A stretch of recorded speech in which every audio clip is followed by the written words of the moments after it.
All right, everyone. Let's give ADA Walsh another round of applause for his presentation. Now I would like to introduce Lorenzo Steele, and he'll be talking to you about gang violence. So it's a very, very interesting topic. So keep your ears open, and once again, be respectful to the speakers because they are here to help and give information. So without any further ado, Mr. Steele. A round of applause for Mr. Steele, please. My name is Lorenzo Steele Jr., and I'm a former New York City Department Correction Officer. From 1987 to 1999, I worked in the nation's most violent prison right there on Rikers Island called C-74. Okay, so the information that you're going to get from me today is not something I read, it's not something I heard about, it's something I witnessed every day for 12 years of my life as a correction officer. On Rikers Island, we used to average 70 to 80 of these razor slashings a month at the adolescent detention center. We used to average 50 stabbings a month on Rikers Island. You must realize that adolescents do get raped on Rikers Island. So why I'm here today is, after leaving the department after 12 years, I started my own program and I have my own business. All I do is go into schools, community churches, and colleges and mentor about what really takes place in prison. Because unless you've been in prison, you do not know what takes place. You are not going to have an adult that comes home from prison with a white beater on, with muscles on, telling you that he's been raped in prison. You may think it's funny, but it's not funny if it's happening to you.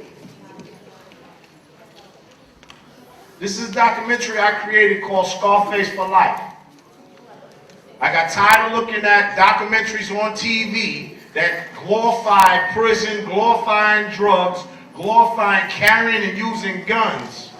But when it comes time to talk about the consequences of all those things, which is prison or death, you see 2 or 3 minutes of that documentary showing the guy going to jail. But they don't expose to you what takes place in jail.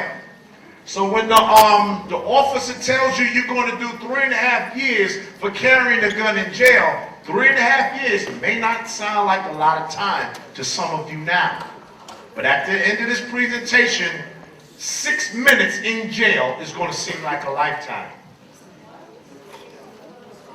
My mission is to inform and to bring information to children and adults of all races and nationalities about the horrors and inhumane conditions that take place in prison, to show how negative gang activity leads to incarceration, to introduce students to new gang laws, to analyze the consequences of negative behavior, to deter individuals from destroying their lives due to incarceration. Okay, now, I'm going to get heavy into the rap music because when rap music first came out, we received messages in the music that they was giving us. KRS and the Public Enemy. I remember when they first came out, they was talking about all type of African history, and it forced me, listen up, if you're going to talk, listen up, my man. If you're going to talk, get up and leave. I'm not up here playing games with you. This information I'm going to give you may save your life. I'm not going to talk over anybody in here. Thank you very much. The information that you're receiving in this music now is toxic. This is why the industry can pay 50 cents. Very important, because I'm also a professional photographer. So I deal with images and I see images the way they want you to see it. So when I see 50 Cent with a gun behind his back, and then I listen to his music, and nowhere in his music does he tell you the consequences of carrying a gun, how much jail time you're going to do if you carry a gun, how much extra time you're going to do in jail if it's gang related and you have a gun, I have a problem. So now, we got Tony Yayo on the right side. The name of his album cover is called Thoughts of a Predicate Felon. To me, Thoughts of a Predicate Felon is, how am I going to take care of my family if I have a felony conviction? You have to realize there are jobs in America that people can't get without felonies. You must realize that these charges that you get never go away. So now, if you're an adolescent at 14 years old, I went into a school, did a presentation, they brought me a child, 14 years old with a felony conviction, and he sat down and almost laughed at me. Because you know why? He got arrested, they escorted him out of school. He was a hero in his school because he got arrested. So I said, son, do you realize that this will be with you forever? It didn't hit them. But I know a lot of people that come home from jail. Barbershop talk. All we talk about is prison, doing the right thing. You got guys right now that cannot get a job because they have a felony conviction. You'll see some of these guys on these corners standing out. When you go to school, they're on the corner. When you coming back, they still on the corner. Some of these guys cannot get a job because they made a wrong decision at a young age. They wanted to carry a gun. They wanted to do negative gang violence. They thought they were thugs and they thought they were gangsters. But the consequences to these actions that some of these rappers are giving you is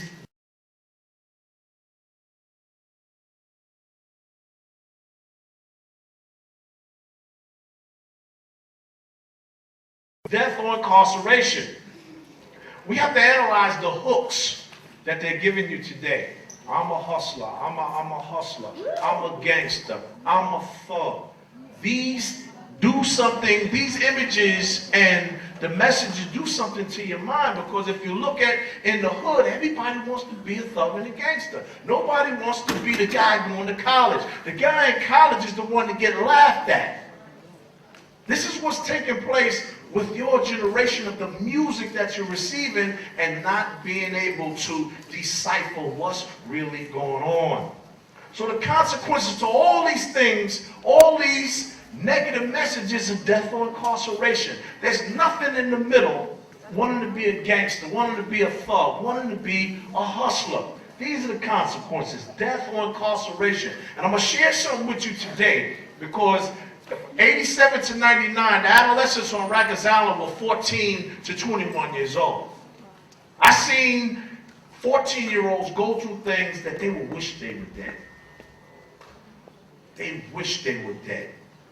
Having to wash people's dirty underwear in jail, having to force sexual behaviors on people in jail. But we're going to get into that a little further. Now, I'm going to analyze what's really going on with the so-called negative rap. That's what I call it, because that's what it is. They're paying these rappers hundreds of millions of dollars to promote violence, to promote gang activity, and to promote negativity. This guy, David Dash, right here, is promoting what they call a clothing line called state property. You got to realize what state property is. When you break the law, under the 13th Amendment to the Constitution, you become state property. That means you could work in jail for 33 cents to $1 an hour. That's the salary within the prison system. You have to realize the prison system is the new workforce in America. If you're ever in school and you see any article that says core craft on it, it's made in prison. In the beginning, God created the heaven and the earth. And the earth was without form and void, and darkness was upon the face of the deep. And the Spirit of God moved upon the face of the water. God said, "Let there be light." And there was light. God saw the light. And it was good. And God divided the light from the darkness. Stop the violence and start the change. Stop the violence and start the beginning of a new concept of reality. Start the change. Stop the violence and start the change. You say black folks pray for better rights, and you thought in exchange for money for a better life. And the ones that came before us seen it and did it twice, and had the same cause that's against us. That's right.